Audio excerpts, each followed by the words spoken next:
उपोषणाच्या चौथ्या दिवशी मराठा आंदोलक जरांगे पाटील यांची तब्येत खालावलेली आहे। सगेसोरेच्या अध्यादेशाच्या मागणीवर जरांगे पाटील ठाम आहेत। गेल्या 4 दिवसांपासून ते जालन्यातील अंतरवाली सराटीमध्ये उपोषणाला बसलेत। जोपर्यंत सरकार मागण्या मान्य करत नाही तोपर्यंत मागे हटणार नाही अशी भूमिका जरांगेंनी घेतली आहे। मात्र उपोषणामुळे त्यांची तब्येत खालावताना दिसतेय। यावेळी उपस्थित असलेल्या मराठा बांधवांना अश्रू अनावर झाल्याचं पाहायला मिळालं। आपण तीन दृश्य बघतोय। जरांगे पाटलांची 4 दिवसांच्या उपोषणानंतर आता तब्येत खालावलेली आहे। उपस्थितांकडून जरांगेंना आधार दिला जातोय।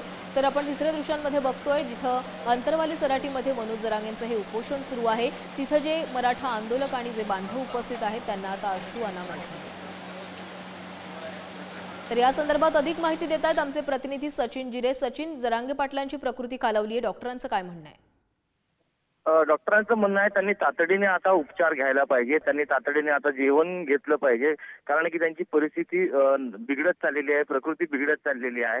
तर इतर अवयवावर देखील त्यांचा विपरीत परिणाम होऊ शकतो असं डॉक्टरांचं म्हणणं आहे। आता जर आपण पाहिलं की मनोज जरांगे पाटील जेव्हा उठले त्यांना साधं चालताही येत नव्हतं। त्यांच्या सहकाऱ्यांनी दोन्ही बाजूने त्यांना धरलं, मात्र एवढी शक्तीही नव्हती त्यांची की पाय पुढे टाकतील, त्यामुळे ते जमिनीवरच बसले आणि जमिनीवर त्याच ठिकाणी ते झोपले। एवढं अशक्तपणा त्यांना सध्या आलेला आहे। हा जो सर्व दृश्य होतं की एक राज्य सरकारला धारेवर धरणारे मनोज जरांगे पाटील अशा पद्धतीने जमिनीवर पडले होते, हे दृश्य पाहून उपस्थितांचे डोळे पाणावले होते। महिलांनी अक्षरशः महिलांचे अश्रू अनावर झाले होते आणि इथं एक भावनिक असं वातावरण निर्माण झालं होतं, कारण की मनोज जरांगे पाटील हे जमिनीवर होते आणि हा सर्व दृश्य अनेकांना पाहायला गेलं नाही। त्यामुळे आता मनोज जरांगे पाटील यांची प्रकृती। धन्यवाद सचिन, तुम्ही दिलेल्या सविस्तर माहितीसाठी।